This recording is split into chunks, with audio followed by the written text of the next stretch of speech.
जय हिंद स्टूडेंट्स। तो आज हम अपना एक नया टॉपिक स्टार्ट करने वाले हैं जिसका नाम है dual nature of radiation and matter. So अभी तक हम इंटरफेरेंस पैटर्न पढ़ा है। अभी तक इंटरफेरेंस से पहले हमने ईएम वेव्स पढ़ा था जो हर्ट्ज ने डिस्कवर की थी। उस एक्सपेरिमेंट ने हर्ट्ज में ने बताया था कि एक्सेलरेटिंग इलेक्ट्रॉन्स और you can say vibrating electrons can result in the production of what EM waves. So we have studied there that EM waves were produced due to accelerating electrons. So जो EM waves हैं उनका nature हमने define किया कि वो wave है। अब उसके बाद कुछ टाइम बाद और स्टडी हुई, इलेक्ट्रॉन्स को और ज़्यादा स्टडी किया गया। जैसे कि आपको पता है इलेक्ट्रॉन्स को मेटल से एक्सट्रैक्ट करना बहुत आसान है क्योंकि मोस्टली हम कहते हुए free electrons in a metal. So metal के अंदर क्या होता है कि बहुत ही लूजली बाउंड इलेक्ट्रॉन्स होते हैं। सो electrons can easily be extracted from metal surface. Why? Because electrons are nearly free।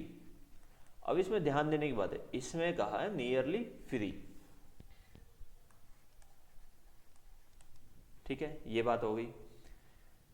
अब हमें ये तो पढ़ लिया था कि ईएम वेव जो हैं वो वेव नेचर शो करती हैं क्योंकि ईएम वेव से ही हमने इंटरफेरेंस पैटर्न प्रोड्यूस किया, डाइफ्रैक्शन हुआ था। उसके अलावा रिफ्रैक्शन का भी हमने बताया वेव नेचर ऑफ लाइट में और वेव ऑप्टिक्स जिसको आप बोलते हो उसमें। तो अभी तक जो हमने पढ़ा है उसमें पढ़ा है कि वेव नेचर होता है ईएम रेज का। Well and good. लेकिन थोड़ा टाइम जैसे जैसे बीतता गया कुछ एक एक्सपेरिमेंट किए गए और उससे हमें पता चला कि नहीं, ईएम वेव्स जो हैं आपकी ओनली वेव नेचर शो नहीं करती। जैसे कि मान लेते हैं तुम्हारा नाम रियल में अभिजीत है। अभिजीत तुम्हें स्कूल में बोलते हैं लेकिन तुम्हारे क्लास के बच्चे तुम्हें कुछ और कहते होंगे। घर पे तुम्हें मोनू, सोनू, टोनू इस नाम से बोलते होंगे, लेकिन हो तो तुम अभिजीत। रियल आइडेंटिटी तुम हो। तुम्हारे दो नाम अलग अलग रख दिए गए हैं। एक जो तुम्हारा स्कूल में नाम है जहाँ पे सब चीज़ें फॉर्मल है, दूसरा वही जो नाम है वो तुम्हारा घर पे है जो इनफॉर्मल नाम है। तो घर पे अगर तुम्हें अभिजीत से बुलाएंगे तो भी तुम जाओगे, घर पे तुम्हें मोनू से बुलाएंगे तो भी तुम जाओगे। वहीं अगर दूसरी साइड अभिजीत के नाम से स्कूल में बुलाते हैं तो भी जाओगे, और कभी कभार अगर स्कूल वालों को पता चल गया तुम्हारा नाम मोनू है तो तुम उधर भी जाओगे। सो ऐसे ही दो नेचर हमें पता चला कि ईएम वेव्स जिसको हम लाइट वेव भी बोल सकते हैं क्योंकि नॉर्मली हम लाइट को ऑब्जर्व करते हैं। तो लाइट के दो नेचर बताए गए, एक तो वेव नेचर, दूसरा पार्टिकल नेचर। कि कभी कभी EM radiation have wave nature as well as particle nature। जो वेव नेचर है उससे आपने किया था interference, reflection, refraction, scattering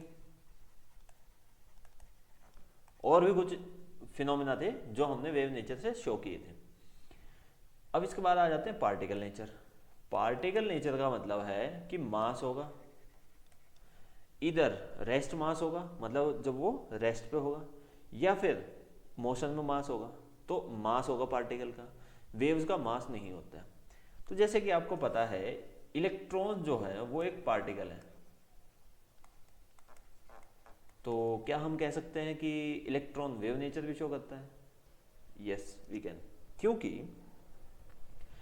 electrons को नॉर्मली जनरली हमने ऑब्जर्व कैसे किया है? उसकी डिस्टरबेंस से। तो हायर स्टडीज में इलेक्ट्रॉन्स को या फिर किसी भी पार्टिकल को कहते हैं, they are defined by wave packets. और जो वेव पैकेट्स होते हैं वो मोमेंटम होता है उनमें, वेव पैकेट्स में। तो ऐसे ऐसे हम वेव पैकेट्स डिफाइन करते हैं। तो ये एक इलेक्ट्रॉन को डिफाइन करने के लिए एक वेव पैकेट हो गया। क्लियर? तो पार्टिकल्स को हम वेव्स की तरह डिनोट कर सकते हैं, फर्स्ट थिंग। सेकंड थिंग, कैसे? क्योंकि ह्यूमन बीइंग भी पार्टिकल है, क्योंकि इनका मास है। तो ह्यूमन बीइंग्स को भी क्या हम वेव की तरह रिप्रेजेंट कर सकते हैं? बिल्कुल कर सकते हैं। डी ब्रोगली ने ये सब चीज़ें, मैं आपको एक ओवरव्यू बता रहा हूँ, आप कह सकते हो ये एक इंट्रोडक्शन वीडियो है जो हम इस चैप्टर में करने वाले हैं। तो डी ब्रोगली ने एक हाइपोथेसिस दी थी जिसमें उसने मोमेंटम जो कि एक पार्टिकल नेचर है, क्योंकि मास होता है मोमेंटम। सेकंड, मोमेंटम को डायरेक्टली रिलेट किया वेवलेंथ से। जो अब वेवलेंथ है वो आपका वेव नेचर है। तो वेव नेचर को पार्टिकल नेचर से डी ब्रोगली ने डायरेक्ट रिलेट करके बताया था। समझ आ गया? चलो, अगर ये समझ आ गया तो हम समझते हैं कि how to emit electrons from metal. ये आप हेडिंग बना लीजिए और लिखते हैं कौन कौन से फिनोमेना होते हैं जिससे इलेक्ट्रॉन्स को हम एमिट करा सकते हैं। अब उससे पहले एक चीज समझ लीजिए, वर्क फंक्शन क्या होता है। वर्क आपको पता है एक फॉर्म ऑफ एनर्जी है।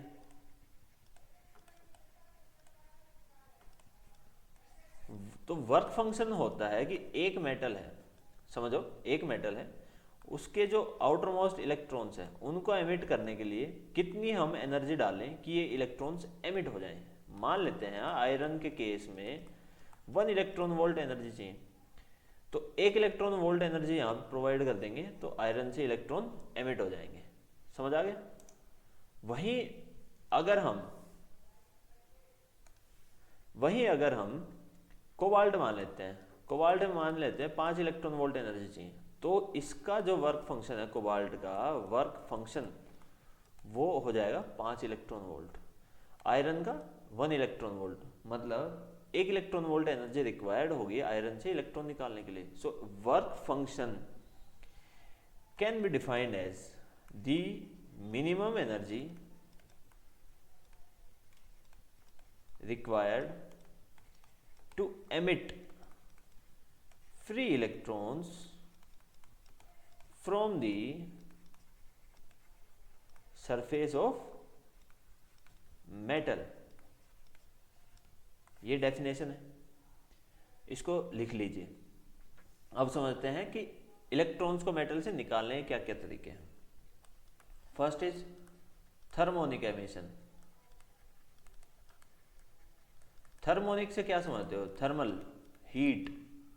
मतलब अगर मेटल को हीट अप करते हैं तो हीट अप करेंगे तो जो मेटल के अंदर इलेक्ट्रॉन्स हैं वो वाइब्रेट करेंगे। वाइब्रेट करने से उनकी एनर्जी इंक्रीज होगी और वो इलेक्ट्रॉन्स एमिट आउट हो जाएंगे, मेटल के आउटर मोस्ट लेयर से, यहां से बाहर निकल जाएंगे। So we can write here as by using thermal heat we can provide extra energy to electrons to break the bond and acquire energy greater than work function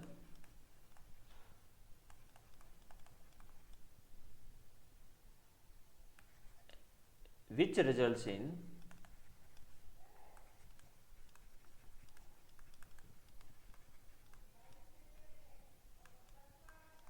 emission of electrons from metal surface। समझे? तो thermal heat का ऐसे use कर सकते हैं। Second जो चीज है, और कैसे हम इलेक्ट्रॉन्स को एमिट कर सकते हैं, तो इलेक्ट्रॉन क्योंकि एक चार्ज पार्टिकल है, चार्ज पार्टिकल के ऊपर अगर मैग्नेटिक फील्ड लगाते हैं तो क्या हम एमिट कर सकते हैं? नहीं, क्योंकि मैग्नेटिक फील्ड कोई भी वर्क नहीं करती है इलेक्ट्रॉन्स पे। जो मैग्नेटिक फील्ड है वो जस्ट रोटेट करती है आपके इलेक्ट्रॉन्स को। वहीं इलेक्ट्रिक फील्ड पार्टिकल्स जैसे चार्ज पार्टिकल्स को प्रोवाइड करती है मोमेंटम। मतलब एक वर्क होता है जब हम एक्सटर्नल इलेक्ट्रिक फील्ड लगाते हैं ट्रांसवर्स डायरेक्शन में। ठीक है, तो सेकंड जो मेथड है जिससे हम एमिट कर सकते हैं उसको हम क्या बोलते हैं? Field emission.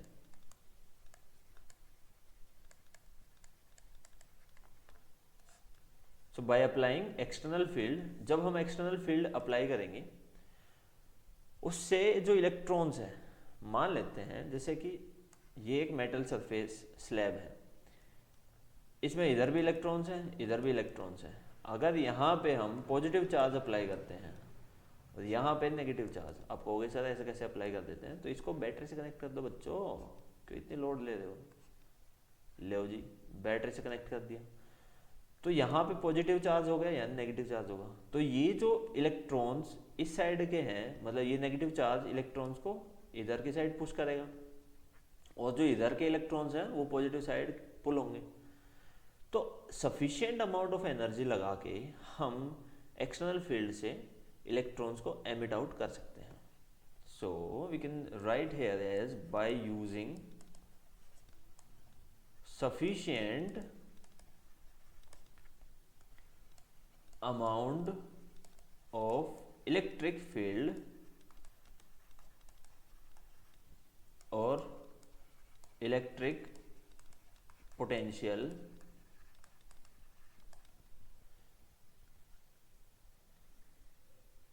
we can easily extract the electrons from the surface of metal. समझ आ गया? ये दो तरीके हो गए। थर्ड जो तरीका है जिससे हम इलेक्ट्रॉन्स को निकाल सकते हैं उसको बोलते हैं, जो कि हमारा इस चैप्टर का मेन कॉन्सेप्ट है, जिसको हम बोलते हैं photo electric emission. So third method is photo electric emission. अब यहां पे इन टर्म्स को समझो क्या है। फोटो, फोटो और इलेक्ट्रिक। इलेक्ट्रिक मीन जहां पे इलेक्ट्रिसिटी इन्वॉल्व हो, जहां पे चार्ज इन्वॉल्व हो। फोटो जहां पे लाइट इन्वॉल्व हो। तो फोटो मीन्स लाइट और इलेक्ट्रिक मीन्स इलेक्ट्रॉन्स या प्रोटॉन्स, या कहें हम पोटेंशियल डिफरेंस। ठीक है, इसे समझे कुछ? जब हम एक्सटर्नल एनर्जी ऊपर किससे दी? हीट से, गर्म करके, एक्सटर्नल प्लेट लगा के, या फिर एक्सटर्नली जैसे हमें पता है कि गामा रेज हाईली पेनिट्रेटिंग होती हैं विद ए हाई एनर्जी। तो गामा रेज जो हैं, जैसे कि हमने बता दिया, वो वेव्स हैं। तो उन वेव्स को हम अगर मेटल सरफेस पे फॉल कराते हैं तो इलेक्ट्रॉन्स एमिट हो सकते हैं। Got my point? Electrons emit हो सकते हैं। वो एक एक्सपेरिमेंट किया और इलेक्ट्रॉन बाहर निकल गए, तो हम कह सकते हैं कि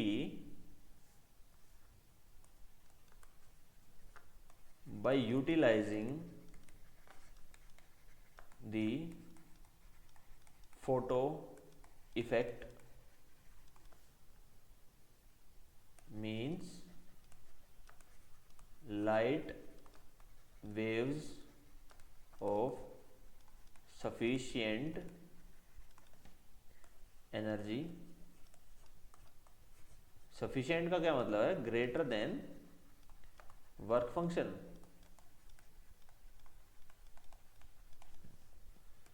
we can emit the loosely bound surface electrons of metal। समझ गए? अब यहाँ पे हम तीनों केस में एनर्जी की बात कर रहे हैं कि भाई इसमें इतनी एनर्जी, इसमें इतनी एनर्जी। तो एनर्जी अभी तक हमने क्या पढ़ा है कि एनर्जी जो है वो आपकी जूल्स में होती है। यूनिट ऑफ एनर्जी जो होगी आपकी, एसआई यूनिट आपने पढ़ा था, एसआई यूनिट क्या थी, जूल्स। लेकिन यहाँ पे जूल्स यूज नहीं करेंगे, क्यों? यहाँ पे हम एक नई यूनिट यूज करेंगे जो स्पेसिफिकली इलेक्ट्रॉन रिलेटेड फिनोमिनाज में यूज होती है, जिसको बोलते हैं electron volt. So 1 electron volt will be 1.6 electron का चार्ज इंटू 10⁻⁻19 जूल्स। यहाँ पे आप देख पा रहे हो कि इलेक्ट्रॉन्स को एमिट करने के लिए बहुत हाईली एनर्जेटिक रेज नहीं चाहिए, उतनी ही रेज चाहिए जो कि आपकी जूल में नहीं निकाल सकते। मीन्स जूल जो है वो 10⁻19 टाइम्स हायर यूनिट है। सो इलेक्ट्रॉन वोल्ट्स का हम इस यूनिट का यूज करेंगे। समझ आ गया हो तो आगे बढ़ते हैं। अब इसके बाद जो हम टॉपिक करने वाले हैं वो है photo electric effect. So photo electric effect, जिससे रिलेटेड आपके डायरेक्ट क्वेश्चन पूछे जाते हैं। तो फोटो इलेक्ट्रिक इफेक्ट हम अपने नेक्स्ट लेक्चर में करें, वो ही बेटर रहेगा। लेकिन हम कुछ चीजें डिस्कस कर सकते हैं, जैसे वे मैंने बताया वर्क फंक्शन। अब पता कैसे चला कि भाई फोटो इलेक्ट्रिक इफेक्ट हुआ है? तो हेनरी हर्ट्ज ने जब अपना एक्सपेरिमेंट किया था तो उस टाइम पे यहाँ पे स्पार्किंग हुई थी, जिससे पता चला था कि ईएम वेव्स यहाँ से यहाँ ट्रेवल करके आई हैं। यहाँ पे हाई पोटेंशियल कनेक्ट किया था और उस हाई पोटेंशियल से यहाँ एक स्पार्क प्रोड्यूस हुआ था, ऑसिलेटिंग इलेक्ट्रॉन्स जिसको बोलते हैं। वो स्पार्क यहाँ पे ट्रेवल किया, ये यहाँ पे करंट प्रोड्यूस किया और यहाँ पे भी एक स्पार्क प्रोड्यूस हुआ। उस टाइम पे क्या हुआ कि हर्ट्ज ने देखा यहाँ पे एक लैंप, यूवी लैंप रखा। यूवी लैंप रखने पे हर्ट्ज ने ऑब्जर्व किया कि ये जो इलेक्ट्रॉन्स एमिट हो रहे हैं इनकी अमाउंट बढ़ जा रही है जैसे जैसे यूवी लैंप को पास लेके आ रहे हैं। यूवी लैंप को दूर ले गए तो ये जो स्पार्क है, नंबर ऑफ स्पार्क, ये मान लो 1 था स्टार्टिंग में, इसको लैंप को पास लेके आए तो ये 3-4 हो गए। तो हर्ट्ज ने ऑब्जर्व किया कि कुछ ना कुछ तो हो रहा है, लेकिन वो उसको डिटेक्ट, और हम कहें कि उसको प्रॉपर डेफिनेशन नहीं दे पाए। तो हर्ट्ज ने ये एक्सपेरिमेंट किया, इसमें ये सब चीज़ें ऑब्जर्व करी यूवी लैंप के थ्रू। लेकिन फिर 1905 में फोटो इलेक्ट्रिक इफेक्ट, 1905 में फोटो इलेक्ट्रिक इफेक्ट को डिस्कवर किया और हम कह सकते हैं अच्छे तरीके से स्टडी किया। आइंस्टीन ने अपनी थ्योरी दी, उसको वेरीफाई किया और बताया गया कि ये एक क्वांटम इफेक्ट है। और ये फोटो इलेक्ट्रिक इफेक्ट हम अपनी नेक्स्ट वीडियो में करेंगे प्रॉपरली। चलो अभी तक इतना ही काफ़ी है। और कुछ आपका देख लेते हैं, कुछ बचा तो नहीं है, मुझे लगता नहीं है कुछ मैंने छोड़ा हो। इलेक्ट्रॉन का चार्ज कितना होता है? 1.6 × 10⁻⁻19। Well and good. मास आपको पता है 9.1 × 10⁻31 kg। यही सब है। तो अगले वीडियो लेक्चर में मिलते हैं। Till then revise it and कुछ समझ आए कमेंट सेक्शन में पूछिए। आपके बोर्ड्स के एग्जाम के हिसाब से हम करा रहे हैं ये। चलो, थैंक यू।